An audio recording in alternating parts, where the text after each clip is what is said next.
¿Cómo es que llegaste al mundo del sector energético? Este podcast está patrocinado por Ecolife, tu aliado experto en proyectos y soluciones con energía solar. Construyamos juntos la rentabilidad de tu empresa. Bienvenidos a una nueva entrevista en Energy Talks. El día de hoy tengo el privilegio de poder entrevistar a Yolanda Villegas, experta en energía. Yolanda, ¿cómo estás? Hola, muy bien, muchas gracias por la oportunidad y por la invitación. Muchísimas gracias a ti por darnos el tiempo. El día de hoy me gustaría platicar sobre varios temas contigo, pero justo para empezar, me gustaría que me contaras un poco sobre ti. ¿Cómo es que llegaste al mundo del sector energético?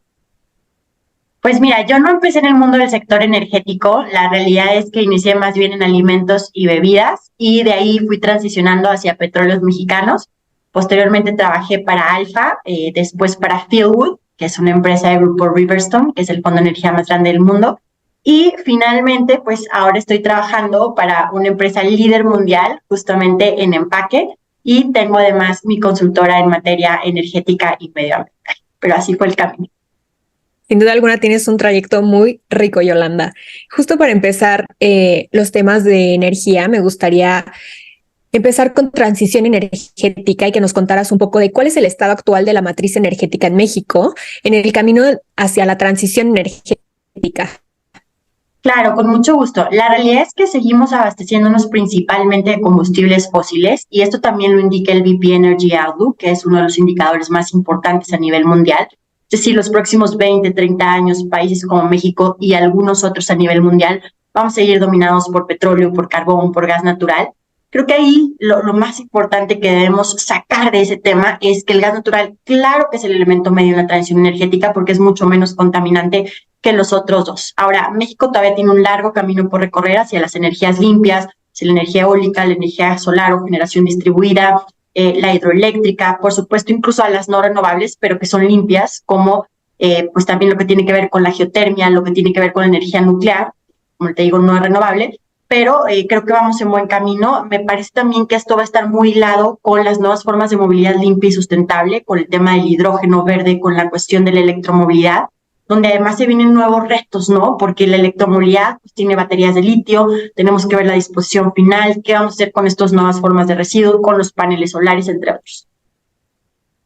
Yolanda, ¿cuáles consideras que son los principales desafíos para lograr una transición energética exitosa en el contexto mexicano? Creo que el principal desafío es cultural, sí me parece, cultural, y que a nivel de política pública realmente empecemos a plasmar esta idea que va hacia todo lo que va a suceder en el mundo. Es decir, por ejemplo, a nivel mundial vamos a tener múltiples inversiones en materia de almacenamiento verde, en materia de sustentabilidad, sostenibilidad. Esto ya lo indica incluso los Objetivos de Desarrollo Sustentable y Sostenible de la Organización de las Naciones Unidas. Entonces, más bien creo que es la idea de aplicar una política pública que vaya en pos de la transición energética y que eso se vaya integrando en la cuestión legal, porque primero es la política pública y posteriormente vienen las leyes. Pero no solamente dejarlo en el marco jurídico, sino también ver cómo se va a implementar a nivel fáctico el marco jurídico. Entonces, necesitamos que nuestros órganos reguladores coordinados, necesitamos que también nuestra Secretaría de Energía, entre otros actores muy relevantes, luchen por esta materia. Es decir, yo en muchas entrevistas comento que la transición energética sí tiene un rostro de mujer. Entonces, creo que vamos a tener grandes oportunidades en cuanto a las mujeres, en cuanto a inversión, en cuanto a desarrollo justo. Todos aquellos países que no pudieron sumarse a esta ola de los países que sí tenían reservas minerales, reservas fósiles, van a lograr a través de la innovación, del research, del development, sumarse a esta gran cadena y México no se debe de quedar atrás. Es decir, México es un país eminentemente petrolero y la verdad es que yo creo que tenemos que reconocer, que además es un acrónimo esa palabra que me encanta porque se lee igual de izquierda a derecha que derecha a izquierda. Tenemos que reconocer el valor de los hidrocarburos, también reconocer lo que el gobierno actual ha estado haciendo en pos de los hidrocarburos, pero a la vez tenemos que ir también trabajando hacia esta transición energética y hacia lograr que estas tecnologías cada vez sean más eficientes, más económicas, en el caso de las baterías más compactas, para poder implementar al 100 en México. Y algo que me gustaría comentar es, por ejemplo, cuando hablamos de transición energética y movilidad, creo que va a ser complicado, es una cuestión del huevo y la gallina, ¿no? ¿Qué viene primero, el auto eléctrico o la infraestructura eléctrica? Yo creo que van a la par. Entonces sí tenemos que ir pensando en esta estrategia pública de la electromovilidad que ya está, digamos, en pos, en aras con la Secretaría de Relaciones Exteriores y con la Semarnat, ver de qué manera vamos a generar incentivos a nivel federal, a nivel estatal, a nivel municipal, para que exista la infraestructura de recarga y que a su vez lleguen más automóviles eléctricos a un mejor precio para que todos podamos asequibles. Justo quisiera abordar un poco más de la innovación tecnológica. ¿Cuáles consideras que son los avances más prometedores que podrían acelerar la transición hacia un sistema energético más sostenible en el país? Pues mira, a mí me encanta todo el tema de los fotovoltaicos en el mar. Yo hice mi doctorado en agua, entonces a mí me encanta ver cómo podemos aprovechar toda la cuestión hidroeléctrica, a su vez todos los paneles solares. Son nuevas tecnologías que ya están emergiendo a nivel global. Creo que eso va a ser clave, pero otra cuestión que va a ser clave también es enfocarnos en el recurso hídrico, no solo para la vertiente hidroeléctrica, sino también para ver toda la cuestión incluso de la fracturación hidráulica, que ahorita es un boom en los Estados Unidos y particularmente en Texas, y que a pesar que no es un tema renovable, yo creo que podría generar un Producto Interno Bruto muy grande en México que a su vez podríamos destinar en parte a la transición energética. Entonces, yo estoy a favor de la fracturación hidráulica y de estas nuevas tecnologías, sobre todo con la perspectiva que hay en Nuevo León, en Coahuila y en Tamaulipas, y sobre todo para realmente hacer más gestión social con estos recursos y con este Producto Interno Bruto que pudiéramos estar explotando en la actualidad. Yolanda, ¿qué oportunidades identificamos para el siguiente año, justo hablando de energías renovables? Porque sabemos que se viene un cambio de administración, no solo en México, sino también en Estados Unidos.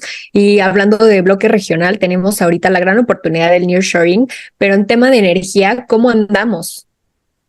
Pues yo creo que sí se va a venir fuerte el hidrógeno, pero también creo que vamos un poquito más adelantados con la electromovilidad. Sí considero que el próximo año se puede ya totalmente implementar la Estrategia Nacional de Electromovilidad y que también podemos ya empezar a esbozar la Ley de Electromovilidad del país, que por supuesto incluso ya hay un proyecto, un anteproyecto en la Cámara de Senadores, donde ya podemos visualizar qué tenemos que hacer en pos de la electromovilidad.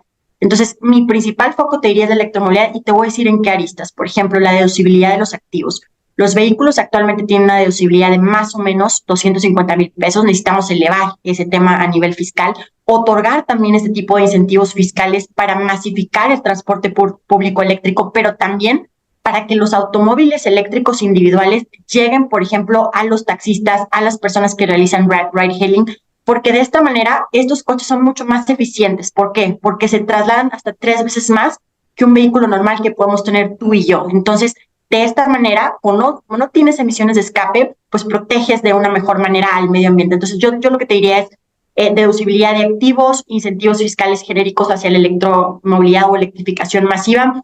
También la cuestión arancelaria, que la extendamos por lo menos más del 2034-2035 para que puedan llegar más y mejores vehículos eléctricos. Esto sin denostar tampoco la industria mexicana. Tenemos que apoyar a la industria mexicana y también darle todos los incentivos necesarios. Y por supuesto que realmente se crea una infraestructura de recarga a nivel federal. Es decir, muchas veces tenemos ansiedad de rango. Es decir, los conductores de un vehículo eléctrico no sabemos si vamos a poder llegar del punto A al punto B, porque no sabemos si va a haber infraestructura de recarga en esa universidad, en ese centro comercial o en una carretera. Entonces, sí necesitamos empezar a eliminar esto y homologar. Fíjate qué interesante. Si vamos a utilizar los protocolos de seguridad y de infraestructura de recarga de los Estados Unidos, o si vamos a utilizar algún otro protocolo, también tener los seguros necesarios para eso y que esté regulado en materia ambiental. Por ejemplo, las gasolineras, que ahora van a ser más multimodales, no solo con el tema del gas, sino también con la cuestión de tener cargadores eléctricos. Ya hay una regulación que tiene la Agencia de Seguridad, Energía y Ambiente en torno a cuánto espacio tienes que tener, por ejemplo, para tener una instalación de gasolina y en ese mismo lugar o predio tener un cargador eléctrico y a lo mejor tener una cuestión de gas. Pero hay que desarrollar mucho más porque se vienen cuestiones de seguridad que creo que no estamos visualizando. Y yo te pongo tan solo un ejemplo. Un vehículo eléctrico es mucho más complicado que lo apagues y se incendia. Y esas preguntas, ¿dónde nos las estamos haciendo? Es decir, muchas veces nada más tienes que verter sobre el vehículo eléctrico, digamos, una capa y dejar que se termine de consumir. Es decir, hay grandes retos que se vienen en torno a la electromovilidad, por supuesto también al hidrógeno, que creo que no estamos poniendo en la mesa en este momento. Justo como dices, hay varios temas de los cuales aún no se está hablando y sin duda se tienen que visibilizar para saber los beneficios. Claro, y sobre todo para que realmente haya esta masificación. O sea, de nada nos sirve que tengamos muchos vehículos eléctricos en la calle. Digo, qué bueno porque no tiene emisiones de escape, pero yo creo que el transporte público es clave. O sea, que realmente pongamos a la mano del público este tema de un transporte sostenible, sustentable, medioambientalmente saludable y que además te mejora la calidad de vida urbana en las ciudades porque entonces no genera decibeles. Entonces, tú enciendes un automóvil eléctrico, enciendes un transporte público eléctrico y ni siquiera genera ruido. Entonces, imagínate para una ciudad como la Ciudad de México que, uno, no estás emitiendo gas de efecto invernadero al conducir el coche eléctrico. Dos, no estás generando decibeles, entonces ruido en la ciudad. Tres, son vehículos que a largo plazo pueden ser más seguros, más cómodos y también en las plataformas de ride-hailing. Entonces, claro que es la mejor innovación ahorita que me retrotraigo a tu pregunta anterior. Creo que sí la electromovilidad viene y viene fuerte. Yolanda, ¿y cómo vemos la interacción justo entre el sector público y privado en este impulso hacia la transición energética en México? Porque justo hablamos de que el transporte público debería ser eléctrico y más en una ciudad que tenemos un problema grande de tránsito. Me gustaría saber tu opinión.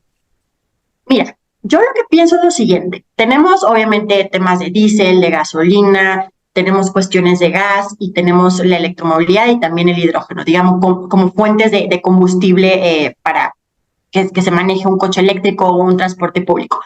Yo lo que te mencionaría es, depende de la zona en donde estás, porque, por ejemplo, si estás en una región donde tienes a la mano el gas y te queda muy fácil logísticamente hablando y de todas maneras es menos contaminante que un combustible fósil como el petróleo, como un petrolífero de diésel y gasolina, diría, elige el gas. Es decir, si hace sentido económico, si hace sentido medioambientalmente porque es mejor quizás que la gasolina y diésel, elígelo, si te hace sentido.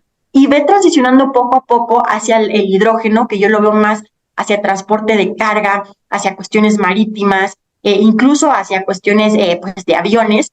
Y a la electromovilidad la veo mucho más en la ciudad, es decir, con los coches, con cuestiones de última milla, con cuestiones de transporte público eléctrico y con cuestiones de automóviles individualizados. Entonces, así lo veo. Creo que la interacción entre gobierno, empresa, sociedad civil ha sido buena en torno a la electromovilidad. Tan es así que ya está la Estrategia Nacional de Electromovilidad implementándose en este momento. Y creo que es un tema bastante bueno porque no ha tenido ninguna controversia, ninguna cuestión de señalamientos, etcétera, porque es algo que es muy limpio, muy positivo para la sociedad y que es una nueva tecnología que genera innovación y por supuesto, desarrollo.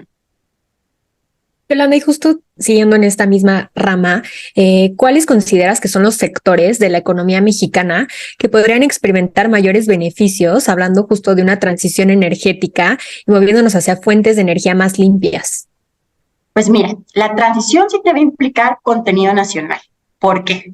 Vamos a poner primero, coches eléctricos. Tú tienes que generar todo en relación a ese coche eléctrico. Si logramos, al igual que hicimos en su momento en la reforma del 2013, implementada en 2014, tener esta legislación de contenido nacional administrada por la Secretaría de Economía, creo que esta formulación de valores, y te pongo el símil analógico con el petróleo, lo que se estableció es, a ver, si tú tienes un contrato petrolero, hay una cláusula donde más o menos inician porcentajes de contenido nacional del 14% y va creciendo cada año hasta llegar aproximadamente a un 34%. Entonces, si tú plasmas esto en cuestión de contenido nacional, que es una obligación, así como es para el operador petrolero, para estas nuevas industrias de transición energética, electromovilidad, de hidrógeno, creo que va a tener una derrama económica fundamental para todo nuestro país y para toda nuestra gente. Entonces, yo lo que diría es generar estas cadenas productivas de contenido nacional en nuestro país con estas nuevas tecnologías. Esa sería mi idea.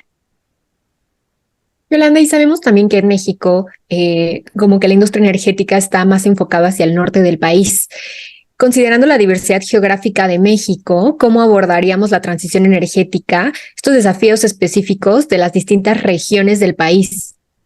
Mira, el primer desafío va a ser activos varados. ¿Qué es esto? ¿Qué significa? Vamos a tener campos petroleros que nunca extrajimos o que nunca terminamos de extraer. ¿Por qué? Porque se viene la transición energética y en este lapso de 20, 30 años vas a dejar de explorar y extraer hidrocarburos como tal. Ese es uno de los desafíos. Otro desafío es, por ejemplo, el tema de las baterías que te comentaba. Cada vez van a tener que ser de más larga duración, más compactas, pero también tienen residuos de manejo peligroso, de manejo especial, que habría que ver y la disposición final. En países de avanzada, en países europeos de primer mundo, lo que se ha hecho es justamente ya empezar desde que se adquieren, por ejemplo, las baterías, saber quién va a ser la disposición final, que en este caso son las armadoras de los vehículos. En México, el criterio que está actualmente, pero hace falta desarrollar más legislación, es el usuario final. Entonces, ahí, digamos, hay una contradicción entre lo que están haciendo los países de primer mundo y lo que estamos haciendo en este momento. Entonces, esos países que tienen más avance en desarrollo, en tecnología e innovación, están optando por otro criterio. Hay que ver por qué. Otro también de los grandes tenores va a ser, bueno, tenemos los paneles solares, tenemos también los aerogeneradores. Esas son nuevas formas también de residuo que queramos hacer al disponer de ellas. Pero algo fundamental y que tú mencionaste y me encantó es nueva forma de pobreza energética. En el país ya tenemos pobreza y ya tenemos pobreza energética. Hay mucha gente que sigue cocinando con leña y eso la verdad es que hay que ponerlo en la mesa, hablar, debatir y ver cómo lo vamos a atajar. Porque estas personas al final se están enfermando, están también los niños ahí en la casa respirando eso en sus pulmones y es un problema de salud pública que además todos pagamos con nuestros impuestos. Entonces, ver de qué manera vamos a atajar la pobreza energética porque van a surgir nuevas formas de marginación social a raíz de la transición energética y de los renovables. Entonces, ¿dónde estamos poniendo ese punto? Yo no lo he visto tampoco. Híjole, sí, justo como mencionas, creo que pobreza energética es uno de los grandes temas que sin duda alguna se tienen que discutir y no sé si sea por tema de tabú o simplemente porque estamos más enfocados en las derramas económicas que la transición energética va a traer. Como mencionas, no se habla y es un problema de salud pública y un problema que a futuro pues vamos a pagar todos con nuestros impuestos y se tiene que poner justo la atención en eso también. Claro, y por ejemplo, también nuevas formas de contaminación lumínica. O sea, todos estos anuncios porque la energía cada vez va a ser menos costosa, más asequible para todos, etcétera.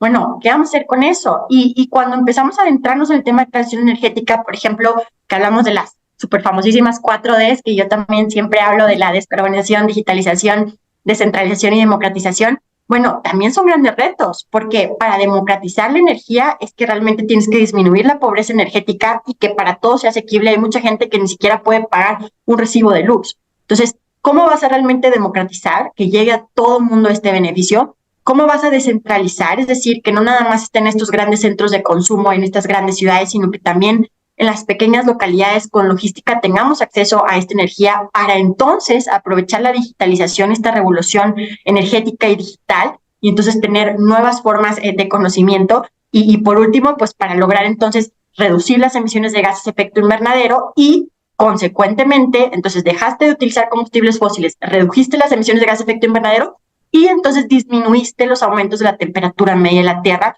y obviamente prevaleció el Acuerdo de París y todos los compromisos que yo siempre digo también cuando estoy en foros o cuando estoy con mis alumnos.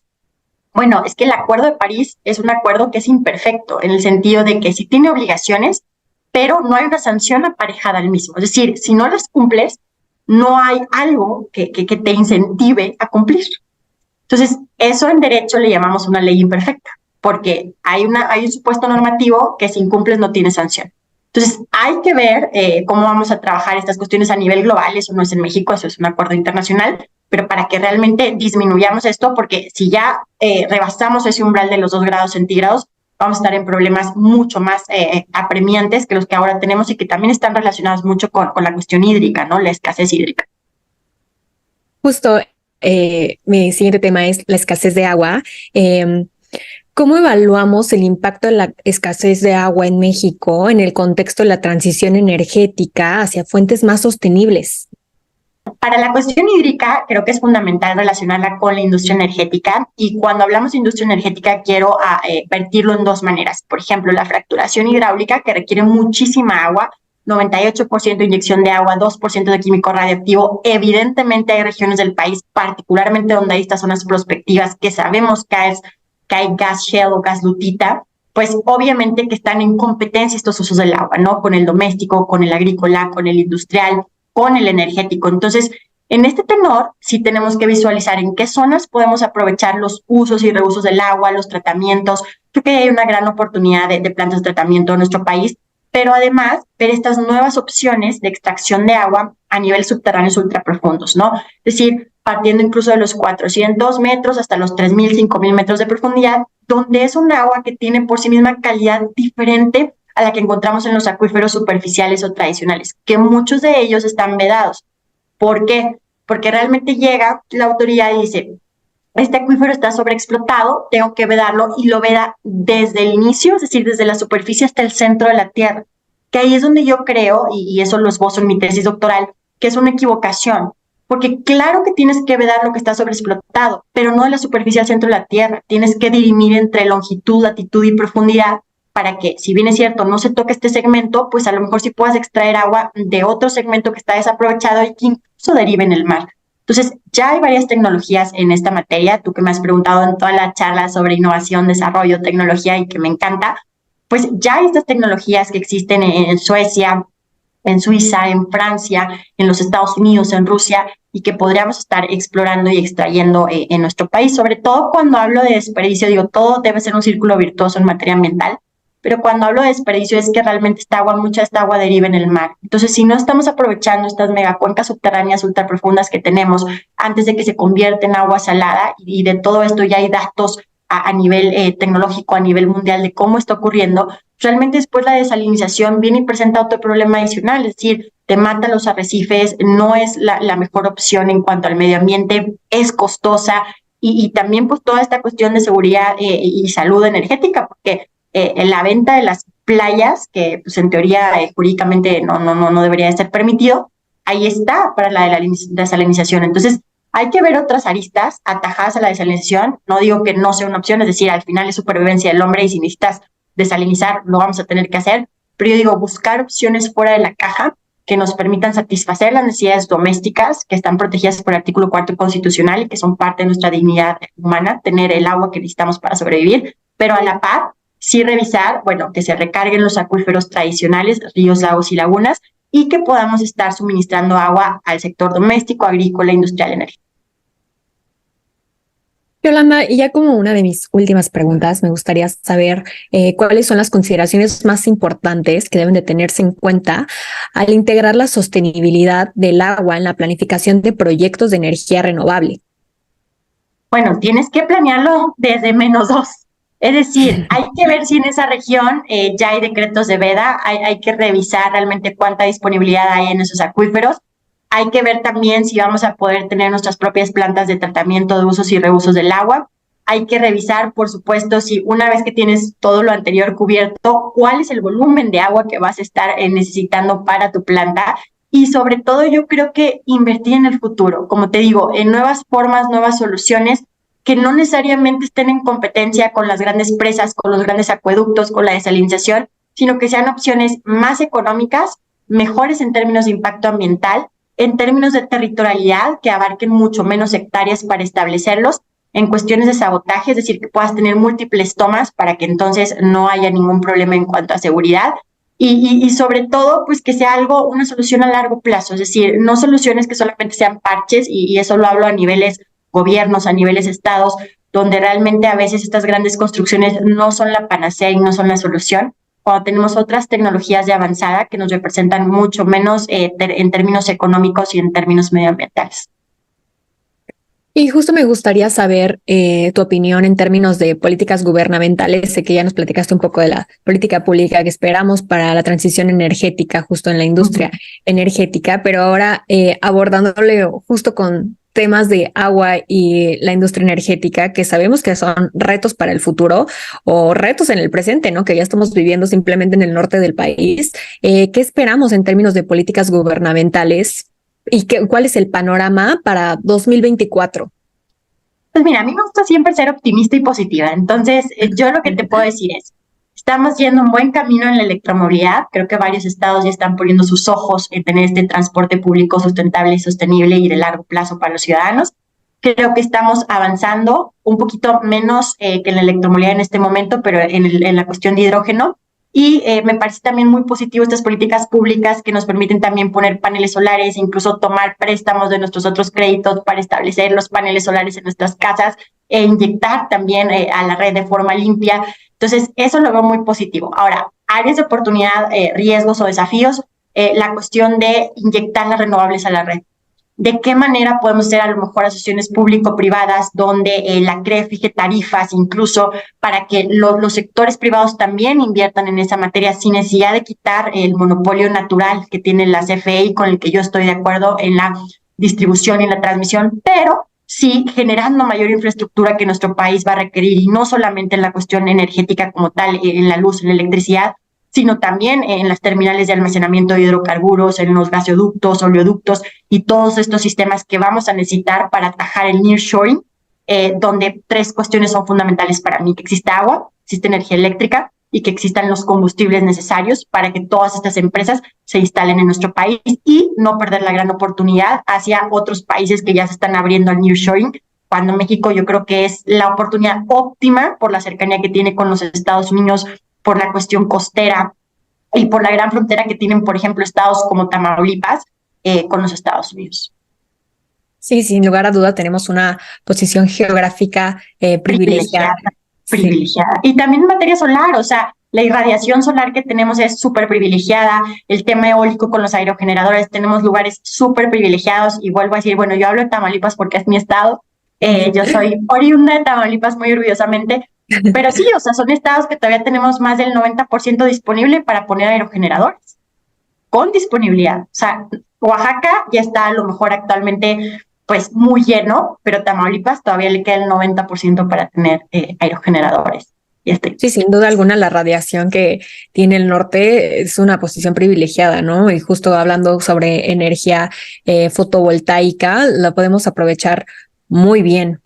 Yolanda, y para cerrar la entrevista me gustaría que nos dieras una conclusión personal justo de estos temas de los cuales tocamos. Pues mira, yo, como te digo, siempre debemos apuntar hacia la tecnología, hacia la innovación, hacia el desarrollo. México está en el lugar número 58 en el índice mundial de innovación. Estamos todavía muy atrás, tenemos mucho camino por recorrer, pero nuestras nuevas generaciones, yo lo veo en gente como tú, en mis alumnos, que realmente están optando por la transición energética, están emocionados con eso, quieren trabajar en la transición energética. Entonces, veámoslo como lo que es, una ventana de oportunidad hacia un sistema gradual de cambio entre una matriz energética y otra, de los combustibles fósiles y las renovables, pero obviamente reconociendo el valor de los hidrocarburos en nuestra industria y en nuestro país. Somos un país muy privilegiado en minerales y eso debemos aprovecharlo y explotarlo para obtener activos baratos, y a la par trabajar muy eficientemente en estas nuevas tecnologías, en el hidrógeno, en la electromovilidad, en la hidroeléctrica, en la geotermia, en la nuclear, en la eólica y en la solar. Yolanda, pues muchísimas gracias por contarnos justo acerca de estos temas y por darnos tu opinión y por el tiempo. Muchísimas gracias a nuestra audiencia también por visualizarnos o escucharnos en esta entrevista con Yolanda Villegas, experta en energía. Espero que la hayan disfrutado tanto como yo y nos vemos en la siguiente entrevista.